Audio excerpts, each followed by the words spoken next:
자, 이어서 연결고리 들어가 보도록 하겠습니다. 미국 증시 해석도 해보고요. 국내 증시에서 이런 거하고 어떤 종목이 좀 연관이 있는가, 투자의 힌트까지 드리겠습니다. 유한타증권의 송태영 과장입니다. 어서 오세요. 네, 안녕하세요. 네. 자, 과장님과 함께 볼 키워드부터 보겠습니다. 그렇죠? FOMC 의사록 발표. 오늘 뭐 이 얘기 계속 나올 텐데요. 우선 의사록이 그러니까 미국 시간으로 오후 2시에 발표가 되고 그 이후에 한 번 더 변동성이 나오더라고요. 뭐 내용이라든지 어땠습니까? 네, 말씀하신 것처럼 2시에 나오고 나서 이 증시가 소폭 계속적으로 상승을 하고 있었었는데 네. 그것이 이제 방향성이 반대로 좀 내려갔던 부분이 있었었고요. 다우가 한 0.4%까지 하락폭이 좀 커지다가 네. 그래도 장 마감 때는 보합권에서 다 마무리가 되면서 생각보다 큰 변동성은 없었다라고 보시면 될 것 같은데 네. 이 연준은 계속적으로 이제 이 통화 긴축 관련돼서 강경한 입장을 의사록에서도 다시 한 번 더 보여줬다. 이게 이제 기본적인 평가이다라고 보시면 될 것 같고요. 일단 뉴스 보도 내용을 보게 되면은 네. 매파적으로 평가를 받고 있다라고 얘기가 나오고 있고, 네. 그리고 이 연방 기금리의 목표 범위를 지속적으로 증가시키는 것이 이 위원회의 목표 달성에 적절한 것으로 예상이 되고 있다. 최종 금리를 더 올린다라는 얘기로 보면 되나요? 네, 맞습니다. 네. 그런 부분이 결국은 인플레이션을 잡는데 도움이 될 것이다. 라고 이제 연준 위원들이 이야기를 했다라고 보시면 될 것 같고요. 2월달 이제 FOMC 회의가 사실 25bp가 인상이 됐잖아요. 네. 그것이 만장일치가 아니라 한 3명 정도가 이제 50bp에 대해서 소수 의견을 냈었었는데. 소수 의견이네요. 예. 그게 이제 누군지는 나오지는 않았지만 얘기가 알것 나왔던 게 이제 로레타 메스터 그렇죠. 연은 총재 그리고 제임스 블라드 연은 네, 총재 세인트 예. 그리고 나머지 한 명이 윌러 이사가 하지 않았을까라고 얘기가 나오고 있습니다. 그래서 그렇군요. 예. 이러한 인물들이 계속적으로 50bp 인상에 대해서 이야기했다는 것이 예. 뭐 시장에 있어서는 뭐 어느 정도 예상을 했던 부분이긴 했지만 그래도 FOMC 회의에서는 이런 부분이 이야기가 됐었구나라고 생각을 해볼 수 있는 것 같고요. 그렇군요. 이에 따라서 3월달 FOMC 회의에서도 50pp의 가능성이 정말 나올 수도 있겠구나. 시장에서는 이렇게 소수지만. 더 예. 받아들이고 있는 것 같습니다. 그렇군요. 그냥 소수지만 확실히 목소리는 더 큰 것 같다라는 그런 생각도 들고 있습니다. 시장에서는 이러한 부분들을 좀 어떻게 좀 평가하고 있습니까? 시장에서 평가 자체는 아까 말씀을 드린 것처럼 이제 50bp 관련돼서도 더욱더 목소리가 높아지게 되고 만약 25bp를 하게 되면은 5월달 FOMC에서 25bp 추가 올리고 이제 6월달에도 25bp를 올릴 수 있다. 라고 이제 시장에서 전반적으로 더욱더 많은 부분 생각을 하고 있다라고 보시면 될 것 같고요. 네. 하그립스 랜스다운에서 보게 되면은 강력한 인플레이션을 통제하기 위해서 고금리 환경이 조성이 되어야 되고 그리고 따라서 미 연준 금리 인상이 계속될 것이라는 전망이 차츰 시장에 반영이 되고 있다라고 이야기를 하고 있습니다. 네네. 그래서 이제 연내에 금리에 대한 방향성이 변화될 수 있다라고 시장에서 생각을 했었었는데 이 기대는 이제 소멸이 되었다. 그러니까 시장에서는 원래 연준하고 계속해서 반대 사이드로 이렇게 움직이고 있다가 결국에 연준이 계속 올린다고 하니까 이러한 쪽으로 좀 가는 것 같네요. 확실히. 네, 그럼 그렇게 보시면 되는 게 네. 연준이 이렇게 얘기를 하게 된다 하더라도 경기 침체라는 이런 부분이 있기 때문에 연준 너네들 더 이상 그렇게 강력하게 못 올려. 그 논리였잖아요. 이제 생각을 하고 있었었는데 맞아요. 이것이 계속적으로 이제 여러 가지의 발언들이라든지 의사록이라든지 아니면 지표라든지 이런 부분이 나오다 보니까 시장에서는 이러면 50bp 아니고 이제 50bp도 더 올릴 수 있고 최종 금리에 관련돼서 더 높아질 수도 있겠구나라는 게 시장에서 생각을 하기 시작을 한 것 같고요. 시장 금리가 결국 최종 금리가 높아진다는 것은 그만큼 금리 인하도 뒤로 밀린다는 걸 의미를 하게 되는 그렇죠. 거잖아요. 네, 그래서 그렇죠. 그런 부분이 더욱더 시장이 투영이 되게 되면서 시장이 변동성이 더 많은 부분 생길 수밖에 없게 된다라고 보시면 될 것 같습니다. 네. 그리고 제임스 블라드 연은 총재 같은 경우에도 어제 발언 내용을 좀 보게 되면은 이 내용에서 봤을 때 인플레이션은 충분히 잡을 수 있을 것 같기는 한데 네. 그 인플레이션 잡으려면 결국 금리 인사 더 빨리 해야 된다라고 얘기를 하고 있고요. 그랬죠. 역시나 이제 최종 금리 관련돼서 5.38을 얘기를 하고 있어요. 원래 5.2 정도 됐어요. 5.25 정도 됐어요. 저번에도 5.3을 얘기를 하긴 했습니다만 결국은 금리의 구간으로 생각을 해보게 되면 5.25에서 5.5거든요. 그래서 이런 부분은 결국은 이제 5월 달에 다시 한 번 더 올려야지만 가능한 부분이어서 그렇군요. 사실상 금리 인상에 대해서는 이런 생각을 계속 갖고 있구나라는 부분을 보시면 될 것 같고요. 1월 PCE 지표가 이제 24일 날 나오게 되잖아요. 네네. 그 나온 지표를 보고 내가 재검토를 하겠다라고 이제 제임스 블라드 연은 총재를 얘기를 했습니다. 그래서 제임스 블라드 연은 총재가 사실 많은 스피커로서의 많은 영향력을 가지고 맞아요. 있기 때문에 과연 이제 다음 주에 어떠한 견해를 또 이야기를 하게 될 건지 이 부분 상당히 중요하다라고 보시면 될 것 같고요. 네. 이 FNH 파이낸셜에서는 이제 FMC 회의가 3월 달에 있게 되잖아요. 그쵸. 그때 점도표 어떻게 될 건지 이게 매우 중요해진다. 그러니까 그럼 소수 의견이었던 게 더 많아지는 거 포인트가 되는 건가요? 소수 의견에 대한 부분도 부분이겠지만 결국은 최종 금리에 대한 부분이 어디로 가 있느냐. 그걸 봐야 되는군요. 이게 이제 가장 중요해진다라고 보시면 될 것 같고요. 시장의 포커스 자체가 이제 속도도 속도지만 최종 금리가 상단이 더 올라갈 것인가. 아니면은 그냥 우리가 예상한 것처럼 5점 중반대에서 끝날 것인가. 여기에 따라서 시장은 이제 많은 변동성을 가져올 수밖에 없다. 이렇게 보시면 될 것 같습니다. 네. 자, 다음은 반도체 쪽 얘기를 좀 다뤄보도록, 반도체 쪽이 아니군요. 이번에 좀 마이크로소프트와 관련된 내용들을 좀 다뤄주셨는데, 움직임은 그렇게 크지는 않았었는데 좀 이슈가 있었네요. 네, 챗 GPT 관련된 한때 광풍이 이제 마이크로소프트에서 시작돼서 불었었는데 관련된 뉴스가 나왔음에도 불구하고 이제는 주가의 반영률이 상당히 좀 낮아진 부분이 있지 않나라는 생각을 좀 들고는 있습니다. 근데 다만 이제 이따가 얘기할 건데 엔비디아가 이제 실적 발표하고 시간의 질이 상당히 좋거든요.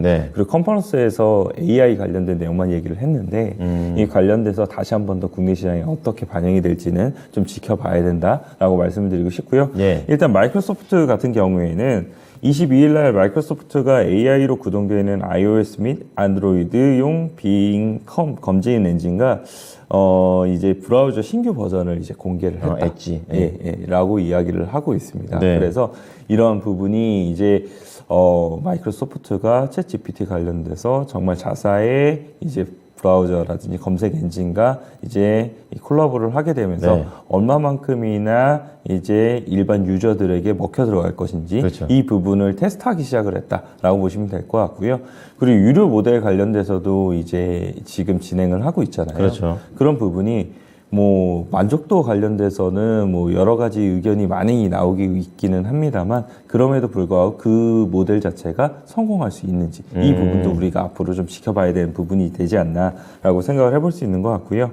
이 BMO 캐피탈에서는 지난 10수년간 이 소프트웨어 시장에서 마이크로소프트가 지배적인 입지를 구축을 해왔기 때문에 방대한 데이터 수집 능력을 갖추고 있고 이는 인공지능 시장에서 우위를 강화하는 발판이 될 것이다 라고 긍정적으로 코멘트가 나오고 있는 만큼 마이크로소프트 관련돼서 이 AI 관련된 사업이 얼마만큼이나 더욱더 확대가 될 건지 그리고 우리가 또 한 가지 지켜봐야 되는 거는 이런 AI 관련된 산업이 확대가 되게 되면서 얼마만큼이나 서버 구축이라든지 아니면 HBM이라든지 이런 쪽의 수요가 더 많은 부분 자극이 될 것인지 이 부분을 좀 지켜봐야 됩니다. 네, 결국에 그게 투자 힌트가 되겠네요.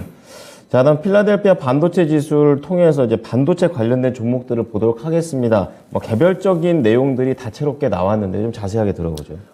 일단 먼저 우선적으로 말씀을 드리는 건 제가 인텔부터 좀 써놓긴 했었었는데 엔비디아부터 말씀드려야 될 것 같아요. 먼저 들어볼게요. 네, 엔비디아가 이제 장 마감한 이후에 실적 발표를 했었었는데 시간의 시장에서 9% 가까운 상승이 나오고 있습니다. 강합니다. 뭐 그만큼 이제 반도체 관련돼서 투자 심리가 좀 줄어들어 있었었는데 이것이 오랜만에 어닝 서프라이즈가 나오게 되고 여기에 따라서 이제 급격하게 반영이 되고 있다라고 보시면 될 것 같고요. 이에 따라서 시간의 나스닥 선물 같은 경우에도 한 0.6%까지 상승이 나왔다는 점을 봤을 때는 이 엔비디아의 실적 발표가 얼마만큼이나 이 분위기 반전으로 이루어질 건지 이 부분을 오늘 한번 포커스를 잡으면서 한번 봐보자라고 말씀을 드리고 싶고요. 이 실적에 대한 내용을 보게 되면은 매출액 EPS 모두 다 컨센서스를 상회하는 흐름이 나왔다라고 보시면 될 것 같고요.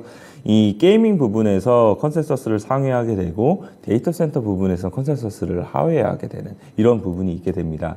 이 게이밍 부분에서는 사실 코인 관련돼서 수요가 많은 부분이 이제 떨어졌기 때문에 네. 이런 부분이 좀 좋지 못하다라는 평가를 받고 있었었는데 네. 이것이 결국은 AI에 대한 수요 때문에 반대로 좋아질 수 있다.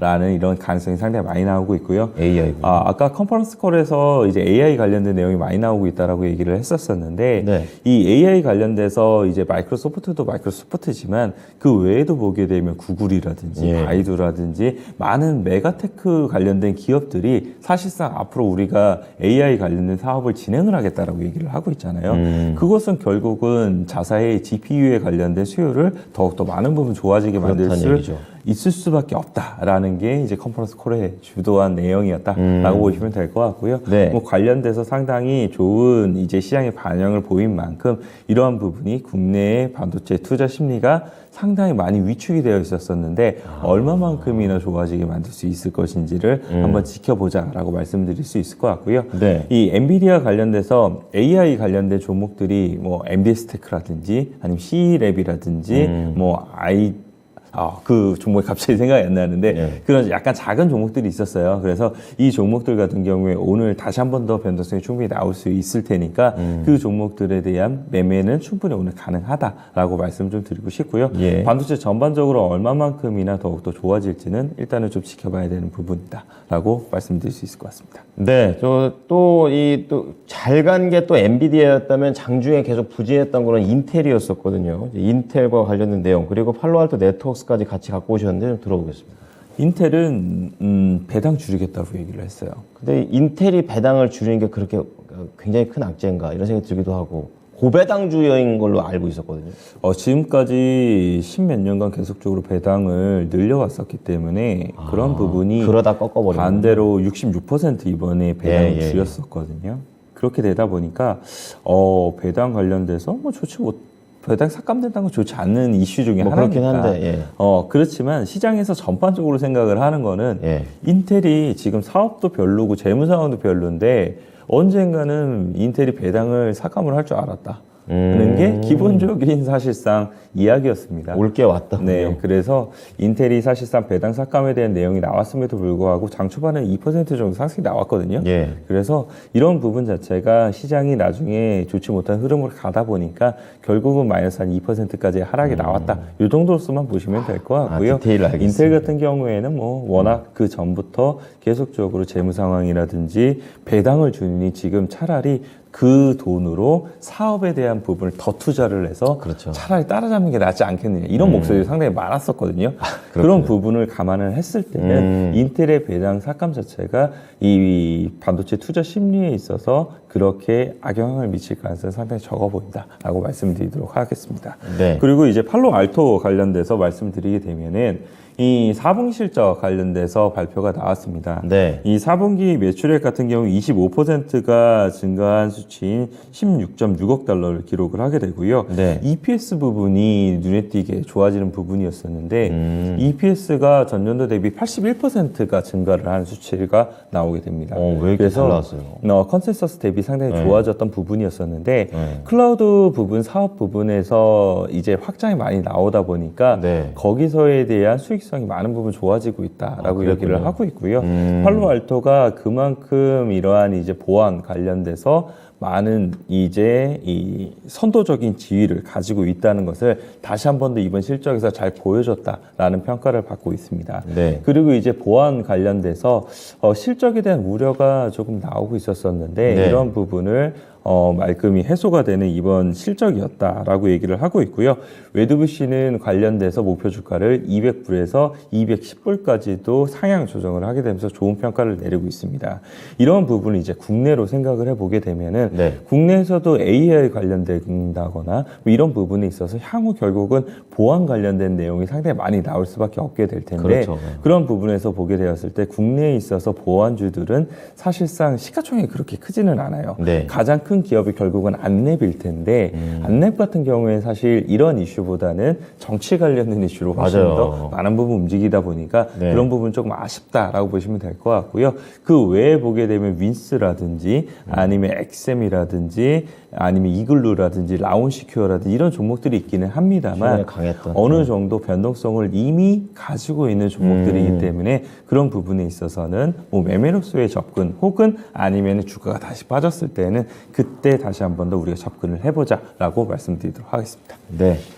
자, 마지막으로 이게 약간 다른 업종입니다. 알코아 갖고 오셨는데 이건 어떻게 봐야 됩니까? 네, 알코아 같은 경우에는 시티에서 긍정적인 투자 의견이 나오게 되면서 장 초반 좋았습니다. 한 6% 정도까지 상승이 나오다가 결국은 나중에는 상승폭을 반납을 하기는 했습니다만 그럼에도 불구하고 이 시티에서는 중국의 리오프닝이 나오게 되면서 이러한 이제 원자재 관련돼서 많은 가격이 상승이 나올 가능성이 있다라고 얘기를 하고 있고요. 네. 관련돼서는 초반에는 구리라든지 아니면은 이제 이 철 이러한 부분에서 큰 수혜를 받을 수 있기는 하겠지만 그 다음으로 수혜가 될 수 있는 것이 바로 알루미늄이다라고 얘기를 하고 있습니다. 그래서 알루미늄 수요가 빠르게 증가를 하게 되면서 가격이 상승을 하게 될 텐데 그렇기 때문에 시티는 알코아의 목표 주가를 55불에서 65불로 이제 상향 조정을 하겠다라고 얘기를 하게 됐고요. 여기에 따라서 알코아에 대한 주가 반응을 했다라고 보시면 될 것 같습니다. 네. 자, 알코아까지 봤습니다. 종목으로 연결해 보겠습니다. 오늘의 종목입니다. 네, 현대제철. IT 얘기가 많이 나와서 IT가 나올 줄 알았는데 지금은 알코아 쪽으로 가시는 것 같습니다. 네, 사실 IT에 대한 이야기가 엔비디아 실적 발표하고 시간에 전까지만 하더라도 썩 좋지 못했었고 그건 그렇죠. 국내에서도 좀 불안불안한 요소가 상당히 많기 때문에 네네. 이러한 쪽을 지금 뭐 공격적으로 들어가기에는 조금 변동성이 심하기 때문에 조금은 지켜보자라는 게 제 개인적인 생각이고요. 그래서 이제 바닥권에서 반등이 나올 수 있는 종목들을 조금 더 컨택을 하는 것이 내 계좌 포트폴리오에 대한 변동성을 좀 줄여줄 수 있는 이런 부분이라고 생각을 거군요. 하고 있습니다. 네. 그래서 현대제철 같은 경우에는 아까 말씀드린 것처럼 중국의 리오프닝 과정 속에서 원자재의 초기를 보게 되면은 구리라든지 철이라든지 맞아요. 이런 가격이 상승이 나오게 될 텐데 네. 이미 그런 기대감이 반영이 되기 시작을 하게 되면서 철강 가격이 한 2주 정도 계속적으로 좋은 흐름이 나오고 있습니다. 아, 그렇군요. 그에 따라서 이제 철강 관련된 이제 종목들의 4분기 실적이 많이 안 좋았었는데 네. 1분기 실적으로 오게 되면서 회복세가 나타날 것으로 예상이 되고 있고요. 이 현대제철 같은 경우에도 사실상 이제 판가에 관련돼서 다음 달부터 5만 원을 인상을 하겠다라고 얘기를 하고 있는 만큼 이러한 부분이 단순하게 보여지는 것으로 끝나는 것이 아니라 실질적인 판가 인상으로 이어질 수 있다는 점, 그 점에서 조금 더 포커스를 맞추셨으면 좋겠다라고 말씀드리고 싶고요. 네. 또 한 가지는 이제 철강 업체들 같은 경우에는 터키 지진 때문에 철강에 대한 공급에 대한 부분이 쇼티지가 발생할 가능성이 거기 있습니다. 공장이 안 돌아가는 거고. 아무래도 터키가 생각보다 철강 이 생산량이 세계에서 7위를 기록을 하고 있기 의미 때문에 있네요. 예, 그런 부분에 있어서 쇼티지가 발생할 가능성이 상당히 높고요. 그리고 관련돼서 회복이 있게 되는 것이 혹자는 이제 1개월 안에 회복이 될 수도 있다라고 얘기를 하는 사람도 있지만 혹자는 3개월에서 4개월도 걸릴 수 있다라고도 얘기를 하고 있거든요. 그런 점을 생각을 해봤을 때는 생각보다 쇼티지가 더욱더 오랜 기간 될 수가 있게 될 거고 그리고 우리나라 같은 경우에는 이 터키와의 FTA 때문에 이 철강 수출에 대한 부분도 더욱더 나갈 수 있는 부분이 있거든요. 그래서 그렇군요. 그런 부분에 보다 더 초점을 맞춰보자라고 말씀드리도록 하겠습니다. 네. 최근에 다시 한번 좀 어제 좀 강하게 움직이는 그런 모습인데요. 37,800원 종가네요. 목표가는 얼마나 보시나요? 목표가를 높게 보지는 않습니다. 예, 예. 현대제철이라든지 대형주가 사실상 목표가를 높게 보기엔 조금 어려운 부분이 있다라고 생각을 하고 있기 때문에 그런 부분에서 생각을 해봤을 때는 지금 주가에서 한 5에서 한 10% 정도만 이제 목표 수익률을 잡고 들어가 보자라고 말씀드리고 싶고요. 다만 이제 이 단기적으로 조금 오른 부분이 있기 때문에 한 번에 매수를 하셔서 들어가시는 것보다는 나눠서. 분할로서 좀 나눠서 들어가시는 것보다 더 현명하지 않을까라고 말씀드리도록 하겠습니다. 네. 현대제철 잘 보겠습니다. 감사합니다. 네, 감사합니다. 자, 유한타증권 송태현 과장이었습니다. 지금까지 투자 판단에 도움이 될 수 있는 정보를 제공해 드렸습니다. 하지만 특정 종목의 상승과 하락을 보장하진 않으니까요. 참고해 주시기 바랍니다. 오늘도 성공 투자하십시오. 고맙습니다.